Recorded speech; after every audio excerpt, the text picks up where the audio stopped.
예수 안에서 축복합니다. 한 번 더요. 예수 안에서 축복합니다. 예수 안에서 사랑합니다. 초등학교를 다녀온 아들아이가 얼굴이 영 어둡습니다. 말도 안 하고 시무룩하고 엄마가 물어봐도 시큰둥하고 다음날 아침에 일어났는데도 여전히 얼굴이 어두워요. 엄마가 눈치를 보면서 몇 마디 물어보아도 반응이 영 까칠합니다. 이럴 때 부모의 마음은 편치 않아요. 마음이 아프죠. 그런데 아이가 깔깔 웃으면서 즐겁게 지냅니다. 학교 다녀오면서 문을 열면서부터 엄마를 부르고 좋아하고 웃고 들어오면서 동생하고 씨름도 하고 뒹구르고 공차고 시끌시끌하게 웃으면서 그렇게 보냅니다. 그러면 엄마의 마음이, 부모의 마음이 흐뭇해져. 좋아요. 어떤 생각을 가져요? 내 품 안에서 즐거워하고 행복해하는구나 하는 생각이 들어서 좋단 말입니다. 그때 부모는 살아가는데 힘이 나요. 삶의 보람을 느껴요. 가족으로 인한 그러한 즐거움을 얻게 되는 것이죠. 우리 하나님도 마찬가지이시죠. 우리가 하나님을 믿는다고 내가 하나님의 자녀라고 하면서 하나님을 만나는 예배의 자리에서 시큰둥해 있고 하나님을 만나는 이 자리에서 까칠해 있고 하나님이 말씀하시는데도 듣는 둥 마는 둥 하고 있다면은 하나님 마음이 얼마나 편찮으시겠어요? 얘야, 너 왜 이렇게 기분이 안 좋니? 얘야, 너 얼굴이 왜 이렇게 어둡니? 내가 너의 아버지잖니? 얘야, 무슨 일이니? 하나님이 마음 아파하시면서 물으시지 않겠습니까? 우리의 육신의 아버지, 어머니처럼 말입니다. 간혹 아이가 이렇게 말할 때가 있어요. 학교에서 마음 상하는 일이 있었어요. 1교시 때 마음 상했는데 끝날 때까지, 청소할 때까지 마음이 계속 안 좋았어요. 그런데 오늘 집에 와서 엄마 얼굴을 보니까 기분이 완전히 달라졌어요. 다 잊어버렸어요. 다 풀어졌어요. 다 해결됐어요. 엄마 얼굴 보니까 너무나 행복해요. 좋아요. 이렇게 말이죠. 우리가 하나님과의 관계도 이러해야 돼요. 마음 아프고 힘든 일이 있어서 우울했는데 예배 시간에 하나님을 만나니 하나님의 말씀을 들으니 다 해결됐어요. 참 좋아요. 기뻐요. 해결이 다 됐어요. 그럴 때에 우리 하나님 아버지께서는 얼마나 기뻐하시겠습니까? 마치 우리의 엄마, 아빠처럼 말입니다. 오늘 이 예배를 통해서 우리 영혼의 기쁨이 회복되기를 축원합니다. 신앙생활을 잘하는 성도들의 특징은 기쁨이 있어요. 신앙생활을 잘하는 분들은 늘 기쁨이 있어요. 기쁨, 밝아요. 기뻐요. 같은 사역을 하더라도 기쁨으로 하는 성도가 일을 잘합니다. 재능이 탁월하고 경험이 많은 사람이라 할지라도 기쁨으로 하지 않는다면 어떠한 성령의 역사가 나타나질 않아요. 본인도 곧 지치고 말아요. 그 정도로 기쁨이 중요한 거예요. 초대교회의 모습을 기록한 사도행전 2장을 보면 이런 말씀이 있어요. 날마다 마음을 같이하여 성전에 모이기를 힘쓰고 집에서 떡을 떼며 기쁨과 순전한 마음으로 음식을 먹고. 무슨 말씀입니까? 성전에 모이나 집에서 모이나 항상 기쁜 마음으로 모였다. 성전에 모이든 집에서 모이든 항상 밝았다는 것, 항상 기뻤다는 것이죠. 이게 바로 초대교회 성도들의 모습이었구나. 신앙생활을 잘하는 성도, 또 성령의 지배를 받는 성도들을 보면은 성령의 열매가 맺혀져 있어요. 사랑, 희락, 화평, 인내, 자비, 양선, 충성, 온유, 절제, 이 9가지 성령의 열매가 주렁주렁 맺혀져 있는 것을 볼 수 있어요. 그 중에 두 번째 성령의 열매가 뭡니까? 바로 희락이. 희락은 뭐예요? 기쁨이에요. 기쁨. 신앙생활 잘하고 성령의 지배를 받고 살아가는 성도들의 특징이 바로 이 희락의 열매, 기쁨의 열매가 맺혀져 있다는 것이죠. 내가 성령 충만하고 성령의 지배를 받을 때 성령의 열매가 맺혀지는데 희락의 열매, 이 기쁨이 내 안에 흘러넘치는 것이죠. 세상 사람들의 기쁨은 온도계. 세상이 주는 기쁨은 온도계. 온도가 좀 올라가면은 좋아라 하고 온도가 좀 내려가면은 싫어라 하고 온도가 올라갔다 내려갔다에 따라서 그런 기쁨의 정도, 즐거움의 정도가 막 바뀌는 것이죠. 환경이 좋아지면 올라가고 환경이 나빠지면 내려가고 그런 것이요. 환경의 지배를 받는 그러한 기쁨이라고 할 수가 있죠. 그러나 성도의 기쁨은 완전히 달라요. 질이 달라요. 성도가 누리는 기쁨은, 성도에게 주시는 기쁨은 뭐예요? 성령이 주시는 기쁨, 불멸의 기쁨, 그죠? 환경의 지배를 받지 않는 기쁨, 이 기쁨은 하늘로부터 내려오는 우리 주님이 주시는 기쁨이라는 것이죠. 기쁨인 기쁨. 환경의 지배를 받는 세상 사람들의 기쁨은 순간적인, 일시적인. 그러나 성도가 누리는 기쁨은 기쁨의 원천이신 우리 예수 그리스도로 인한 기쁨이기 때문에 불멸의 기쁨, 위에서부터 흘러내려오는 기쁨, 환경의 지배를 받지 않는 기쁨, 바로 그러한 기쁨, 완전히 차이가 나는 것이죠. 그래서 우리 주님 말씀하셨죠? 평화를 너에게 주노라. 세상이 줄 수 없는 평화. 마찬가지, 기쁨을 너희에게 주노라. 기쁨도 세상이 줄 수 없는 기쁨, 바로 기쁨의 원천이신 예수 그리스도로 인한 기쁨을 우리에게 주는 것이죠. 왜 그래요? 오늘 본문만 해도 항상 기뻐하라 그렇게 말씀하지 않고 그 바로 앞에 주 안에서 항상 기뻐하라. 주 안에서. 무슨 뜻이에요? 주님이 주시는 기쁨을 누리라고 말씀하고 있는 것이죠. 이런 기쁨으로 충만하기를 예수의 이름으로 축원합니다. 이화여대 초대 총장을 지낸 김환란 박사를 우리가 많이 들어서 알지요. 김환란 박사. 그런데 그가 생을 마감하기 직전에 사람들 앞에 부탁을 했어요. 마치 유언과 같은 거죠. 유언이죠, 유언. 내 장례식에서는 장송곡을 부르지 말아주세요. 핸델의 메시아를 좀 울려 퍼지게 좀 해주세요. 핸델의 메시아가 울려 퍼지게 해주세요. 할렐루야, 그거 울려 퍼지게 해주세요. 그리고 저의 장례식 때는 거뭇옷 입고 오지 마세요. 거뭇옷보다는 연미복을 좀 입고 오세요. 축제의 자리죠. 그 마지막 예배 시간을 나를 천국으로 보내는 천국 환송의 자리로 생각하고 그런 자리로 만들어주세요. 여러분, 이 땅에서도 기쁨으로 살다가 이 땅을 떠날 때도 주님 품에 안기는 것이니까, 본향인 천국으로 가는 것이니까 이 얼마나 기쁘냐 해서 그저 그냥 절망하고 통곡할 일이 아니라 기쁨으로 보내줄 천국 환송의 자리입니다. 이렇게 그가 말을 했던 것이죠. 그렇게 본다면은 그리스도인을 불행하게 만들 것은 아무것도 없어요. 사방에서 달려들어서 공격해와도, 사방에서 달려들어서 우리가 우겨쌈을 당한다 할지라도 염려 없어요. 끄떡 없어요. 왜냐하면 나는 기쁨의 원천인 우리 주님 안에 거하고 있으니까.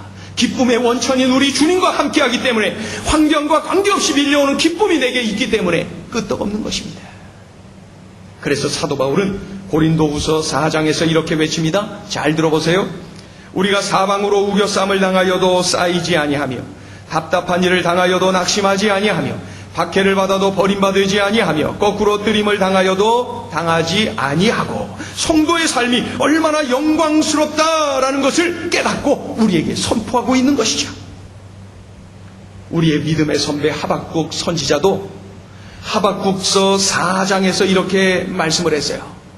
비록 무화과나무가 무성하지 못하며, 포도나무에 열매가 없으며, 감람나무에 소출이 없으며, 밭에 먹을 것이 없으며, 우리의 양이 없으며, 외양간에 소가 없을지라도 나는 여호와로 말미암아 즐거워하며 나는 구원의 하나님으로 인하여 기뻐하리로다, 이렇게 말해요. 그런데 이 말씀을 자세히 보니까 이런 기록이 자꾸 반복돼요. 못하며, 없으며, 없을지라도. 무슨 뜻이? 없다는 거예요. 없어요. 마땅히 있어 주어야 할 것이 없어요. 우리 안에 양이 없어요. 포도나무에 열매가 없어요. 감람나무에 소출이 없어요. 외양간에 소가 없어요. 없어요. 그런데 하박국은 뭐라고 표현하는 거예요? 없을지라도, 있어야 마땅한 것이 없다 할지라도 나는 여호와로 말미암아 즐거워한다. 여호와로 말미암아 즐거워한다. 나는 구원의 하나님으로 말미암아 즐거워한다. 모든 것을 다 잃었어도 하나님 한 분과 함께 있는 자는 모든 것을 다 얻은 자 있는 것입니다. 이것이 바로 하나님의 백성이 누리는 은혜예요. 없을지라도 그리 아니하실지라도 기쁨의 원천, 그 기쁨의 원천 하나님만 내가 붙잡고 있다면, 하나님과 내가 동행만 하고 있다면 나는 늘 언제나 기뻐할 수가 있는 것이죠. 주 안에서라는 말이 그거예요. 주 안에서. 서양 속담 중에 이런 속담이 있죠. 우유를 쏟아도 괜찮다. 소가 살아있으니까. 젖소가 살아있기 때문에 우유 쏟아도 괜찮아요. 내가 이것 없고 저것 없어도 괜찮아요. 우유 없어도 소가 있으니까 괜찮죠?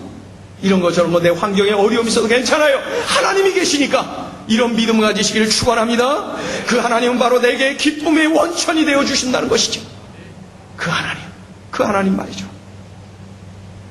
우리도 이들 믿음의 선배처럼 환경을 뛰어넘는 기쁨, 불멸의 기쁨을 누려야 돼요. 지속적으로 누려야 돼요. 그러기 위해서는 오늘 본문을 보니까 구체적으로 몇 가지를 우리에게 익혀야 된다고 말씀하고 있어요. 그 첫 번째, 저를 한번 따라해 보세요. 인간관계를 잘해야 합니다. 기쁨을 우리가 계속 누릴 수 있는 비결 첫 번째가 인간관계를 잘하는 것입니다. 내 안에 기쁨이 충만해요. 세상이 줄 수 없는 기쁨으로 차고 넘쳐요. 야, 이것이 주님이 주시는 기쁨이로구나. 내게 이것을 주셨구나 하면서 기뻐요. 그런데 어느 날 벼랑간에 기쁨이 사라졌어요. 슬퍼요. 눌려요. 염려에 찌들어요. 두려워요. 왜 그래요? 누군가가 나를 서운하게 할 때, 누군가와 인간관계에 상처가 났을 때 이러한 기쁨이 사라지는 어려움을 겪게 되는 것이죠. 항상 기뻐하라고 말씀하셨지만은 이때만큼은 기뻐하기가 힘이 들어요. 이런 상황에서 어떻게 기뻐할 수가 있겠습니까? 그런데 성경은 항상 기뻐할 수 있다는 거예요. 그 비결이 5절에 있다는 거예요. 5절 읽어보세요. 5절 시작. 너희 관용을 모든 사람에게 알게 하라. 주께서 가까우시니라. 한 번 더요. 시작. 너희 관용을 모든 사람에게 알게 하라. 주께서 가까우시니라. 관용이란 말은 덮어준다는 말이죠. 덮어준다. 허물을 덮어주고 약점을 덮어주고 덮어주는 것, 그것이 관용입니다.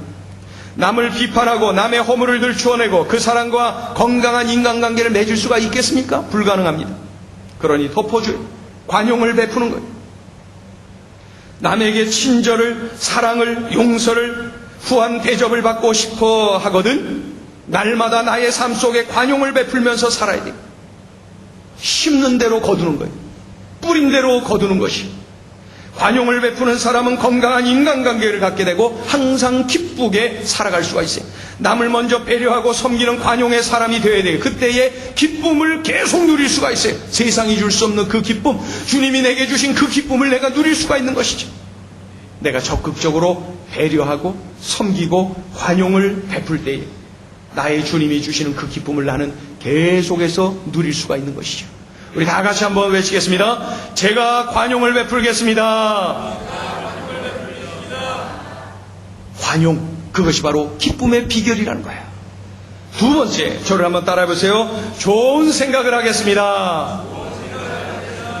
내 안에 기쁨이 충만해요. 세상이 줄 수 없는 기쁨을 누립니다.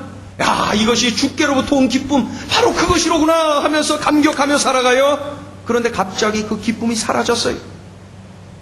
그토록 나를 지배하던 기쁨이 사라졌어요. 언제 그런 일이 일어났어요? 내가 나쁜 생각할 때, 시기 질투하는 생각할 때, 음흉한 생각할 때, 부정적인 생각할 때, 반그리스도적인 생각을 할 때 이러한 내가 누렸던 기쁨이 떠나가는 거예요. 이유가 있는 거예요. 우리 8절을 읽어보시죠. 8절. 그렇다면 내가 어떤 생각을 해야 됩니까? 8절 시작.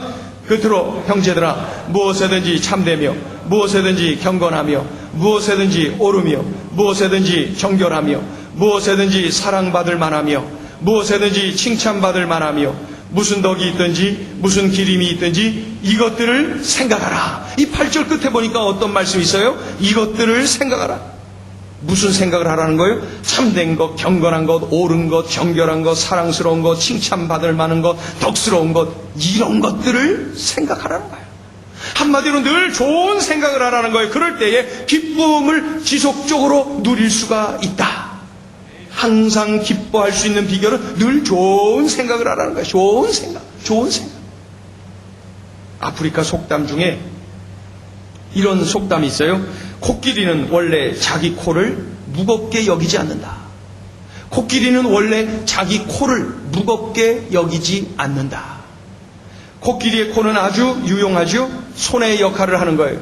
그래서 밀림에서도 많은 짐을 나르는 것 코끼리가 도맡아서 하는 것을 볼 수가 있습니다. 이 아프리카의 속담을 우리가 활용한다면 이런 말도 할 수가 있어요. 하늘을 나는 새는, 이 새는 원래 자기 날개를 무겁게 여기지 않는다. 그렇게도 바꿀 수 있어요. 새의 두 날개가 있기에 하늘 높이 날 수 있다는 것이죠. 새는 원래 자기 날개를 무겁게 여기지 않는다. 그런데 만약 아프리카의 코끼리가 말이죠. 아이고, 이거 코가 그냥 너무 무겁고 힘들어서 걸어다니기도 힘드네. 아유, 무거워 죽겠네. 죽겠네 하면서 코끼리가 살 그 코 때문에 불평하면서 산다면은 얼마나 어리석은 일입니까? 만약에 하늘을 나는 새가 말이죠. 아유, 이 날개가 이거 하나도 아니고 두 개가 있어서 무거워서 이거 죽겠네 정말. 이렇게 불평한다면은 참으로 어리석은 일이. 중요한 것은 생각에 달려있다. 생각에 달려있다. 코끼리의 코가 무거운 건 사실이에요. 하늘을 나는 새의 날개가 무거운 것은 사실이에요. 그러나 그것 때문에 날고 그것 때문에 일을 하고 그것 때문에 먹을 수 있다는 것, 더 귀한 이유가 있다는 것을 그들은 알고 있는 것이죠. 나쁜 생각, 부정적인 생각, 믿음 없는 생각을 할 때는 기쁨이 떠나갑니다. 우리가 경험하지 않아요? 그러나 참된 것, 경건한 것, 옳은 것, 정결한 것, 사랑스러운 것, 칭찬받을 만한 것, 덕스러운 것, 이런 것들을 생각할 때는 기쁨이 밀려온다는 것이죠. 항상 기뻐할 수 있는 비결, 늘 내게 주신 이 기쁨을 지속시킬 수 있는 비결, 좋은 생각을 하는 거예요. 믿음의 생각, 이 영적인 생각, 그리스도적인 생각, 감사의 생각, 이런 생각을 하면서 살 때의 기쁨은 계속해서 나의 것이 된다는 거예요. 반그리스도적이고 비그리스도적이고, 그렇죠, 세상적인 순간의 쾌락, 그런 생각을 한다면은 기쁨은 떠나가고 마는 것입니다. 우리 크게 한번 외치겠습니다. 늘 좋은 생각을 하겠습니다. 늘 좋은 생각을 할 때 기쁨을 지속시킬 수가 있는 것이죠. 마지막 세 번째를 보면은 염려할 시간에 기도하라고 말씀합니다. 기도하라. 내 안에 기쁨이 충만합니다. 세상에 줄 수 없는 기쁨이 내게 넘쳐나요. 야, 이것이 주님이 주시는 기쁨이로구나. 감사하고 감격하고 있어요. 그런데 어느 날 갑자기 기쁨이 사라졌어. 떠나가 버렸어. 기쁨이 없어요. 내가 눌려버렸어요. 왜 그래요? 염려를 하니까. 염려하다 보면 자꾸 마음이 두렵고 눌리고 짓눌리고 말이죠. 염려에도 생명력이 있다고 말씀드렸죠. 염려를 자꾸 쳐다보면, 염려거리를 자꾸 묵상하다 보면 그 염려거리가 점점 크게 보인단 말입니다.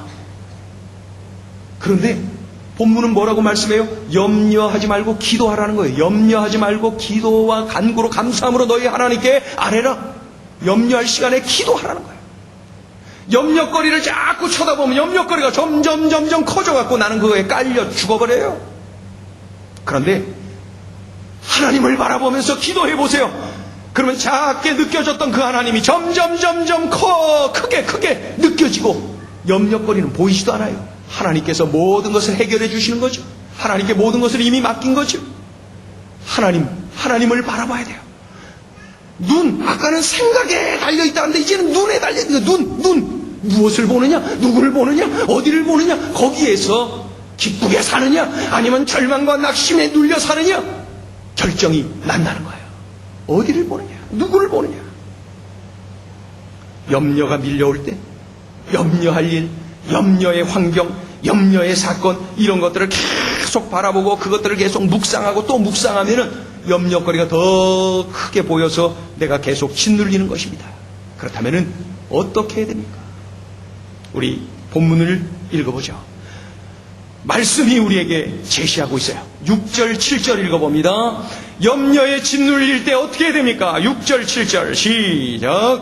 아무것도 염려하지 말고 다만 모든 일에 기도와 간구로 너희 구할 것을 감사함으로 하나님께 아뢰라. 그리하면 모든 지각에 뛰어난 하나님의 평강이 그리스도 예수 안에서 너희 마음과 생각을 지키시리라. 아멘. 간단하게 표현하면 염려할 시간에 기도하라. 염려거리가 아니라 기도거리다. 그렇죠? 그렇게 우리에게 말씀하고 있어요. 염려할 시간에 기도하는 것이 기쁨의 비결이다. 염려한들 키를 한 잔이나 더 할 수가 있겠습니까? 염려한들 생명을 1초 1분이라도 연장시킬 수가 있겠습니까? 오히려 더 빨리 죽지. 속이 다 썩으니까.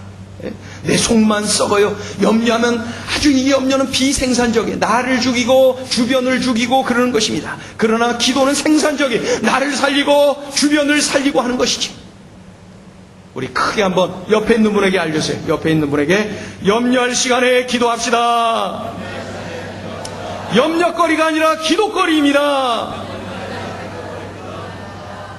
여러분 장미란 선수 아세요? 잘 모르시죠? 장미란 선수. 장미란 선수 하면은 그 역기를 그 기합 소리가 그런 소리가 나. 그러면 청중들을 얼마나 그냥 집중을 시키는지 이렇게 나. 자, 가서 다시 보기로 한번 보세요. 들 때마다 그런 소리가 나. 그게 사람을 쫙 모으는, 집중하게 나. 자기도 집중하고 사람도 집중시키는 장미란의 그런데 이 장미란 선수 하면은 국민들이 가지고 있는 생각이 있어요. 성실한 사람, 인내심이 대단한 사람, 그리고 마음씨가 참 착한 사람. 그런데 우리는 한 가지 더 알고 있어요. 기도하는 사람, 하나님 잘 믿는 사람, 기도하는 사람, 어디에서나 하나님께 영광 돌리는 사람, 이렇게 우리는 장미란을 이해하고 있어요. 역기를 들어 올린 후에 탁 성공하고 딱 내려놓고 그 자리에서 무릎 꿇고 하나님 앞에 감사 기도를 올리는 그의 장면들이 신문마다 도배를 했던 그러한 때도 있지 않았습니까? 지난 주간에 장미란 선수가 런던 올림픽에서 이 경기를 치렀어요. 당연히 금메달을 딸 것으로 국민들은 기대했어요. 요번에 우리 선수단의 목표 10 금메달 10개로 10위권 안에 든다. 이것이 목표예요. 그런데 금메달 10개 그 10 안에 장미란 들어가 있어요. 장미란. 당연히 금. 왜 그래요? 2005년부터 2009년까지 세계 선수권 4연패를 쭉 했어요. 2008년 베이징 올림픽에서 세계 신기록을 세우면서 금메달을 땄어요. 지금도 세계 신기록을 가지고 있어요. 그런데 2010년 1월에 재작년 1월 달에 교통사고를 당했어요. 교통사고. 그래서 그 사고로 인해서 어깨, 허리, 골반 또 다른 것까지도 부상을 크게 입었어요. 그때부터 그녀의 역도 인생은 내리막길을 걷고 있었던 것 본인이 알고 있었어요. 아니나 다를까 장미란 선수는 이번 올림픽에서 아쉽게도 4등, 메달 아무것도 따지 못했어요. 4등을 했어요. 4등. 자신의 기존 기록에 훨씬 못 미치는 그러한 저조한 기록이었어요. 그때 사람들은 생각했어요. 야, 이제 마지막에 실패했는데 과연 장미란이 기도를 할까? 기도를 했지요. 실패하고 역기가 떨어졌을 때 그 자리에서 무릎 꿇고 하나님 앞에 감사 기도를 올렸어요. 하나님 앞에 기도했어요. 변함없이 하나님께 기도했어요. 이번에는 못하겠지라고 했을 때 장미란은 기도했어요. 장미란 선수는 금메달을 땄을 때와 똑같이 하나님 앞에 기도했어요. 그리고 간접 키스, 그 역기에다가 손으로 입을 맞추고 그리고 인사를 할 때 우레와 같은 박수로 그녀를 축복하는 그러한 모습을 볼 수가 있었어요. 맞춰진 후에 기자들이 질문했어요. 기자들 질문에 가장 많은 질문, 그 상황에서 무슨 기도가 나왔습니까? 그 상황에서 무슨 기도를 했습니까? 뭐 하나 꼬투리 잡으려고, 뭐 하나 캘라고 질문을 그렇게 하는 거예요. 무슨 기도를 했습니까? 그게 뭐가 그렇게 궁금해? 그래도 궁금한가 보죠? 그래서 궁금한 거 풀어줘야지 어떻게. 장미란 선수가 대답을 했어요. 감사 기도를 했어요. 올림픽을 3번이나 출전했다는 것은 축복이거든요. 하나님께 감사 기도를 했어요. 감사 기도를 했어요. 저처럼 뚱뚱하고 못생긴 사람을 이렇게 많은 국민들이 사랑해 주신 것, 이 사랑을 받은 것이 얼마나 감사해요. 그래서 감사 기도했어요. 끝. 감사기도 했다는 거예요. 그랬더니 그 다음날 신문에 그냥 여러 가지 그 기사들이 막 나왔어요. 뭐라고 돼 있냐면은 그 교계 신문은 물론이고 일반 신문에도 이런 기사들이 주로 제목들이에요. 아름다운 실패, 그리고 패자의 아름다운 감사기도 등등 이런 내용의 제목으로 기사가 실렸어요. 그 4등밖에 못한 그 장미란을 극찬하는 내용들이 가득했어요. 여러분, 그 자리에서 원망하고 불평하고 낙심하고 염려해야 할 것만 같은 그때에도 하나님 감사해요, 하나님 고마워요. 그러니 그녀는 기뻐요. 그래서 3등한 선수를 꼭 끌어안아주고, 그리고 축복해주고, 인터뷰할 때마다 감사해요, 그저 하나님의 영광을 드러냈다는 것입니다. 여러분, 무엇을 보며 사느냐가 이렇게 중요합니다. 4등 했으니 이제 내 선수 생명도 끝났구나, 이제 내 인기도 끝났구나, 다 끝났구나 라면서 자신의 삶을 염려하고 낙심한다면은 기쁨은 사라지고 마는 것이죠. 그러나 오히려 감사, 그럼에도 불구하고 감사, 그런 사람은 하나님께서 계속 기쁨을 누리게 만들어 주실, 저는 그 장면을 보면서 확실한 것이 하나 있어요. 하나님이 저 여인을 계속 높여주실 것이다. 감사하는 자에게 감사거리를 더 주신다고 하셨는데 바로 저 여인을 우뚝 계속해서 세워주실 것이다. 그리고 그 여인을 위해서 하나님께 기도했습니다. 하나님께 자나깨나 영광 돌린 그 여인의 입술이 하나님 조롱당하지 않게 해주세요. 하나님께 영광 돌리는 그 도구로 쓰임받는 그 여인이 어디에서나 하나님께서 동행하시는 삶을 살게 해주세요. 그 여인을 위해서 기도가 저절로 나왔습니다. 염려할 시간에 기도하면 기쁨은 여전히 나의 것이에요. 염려하지 마세요. 염려하며 살지 마세요. 염려는 나를 짓눌러요. 나를 힘들게 만들어요. 내가 가지고 있던 기쁨도 다 빼앗아가요. 기뻐하세요. 어떻게 하냐고요? 기도하세요. 염려할 시간에 기도하세요. 염려거리가 아니라 기도거리다 라고 바라보는 눈이 달라져야 돼. 그러면 우리는 장미란 선수처럼 금메달 앞에서도 감사해요. 메달을 못 따도 감사해요. 하나님 앞에 감사 영광 돌리는 것이죠. 항상 기뻐하라. 다시 말하노니 기뻐하라 말씀하시면서 중요한 기쁨의 비결, 기쁨을 지속시킬 수 있는 비결을 우리에게 알려주셨어요. 어떻게 하랍니까? 인간관계를 잘하라. 특히 관용을 베풀라. 두 번째는 좋은 생각을 하라. 믿음의 생각, 긍정의 생각을 하라. 셋째는 염려할 시간에 기도하라. 기도하겠습니다.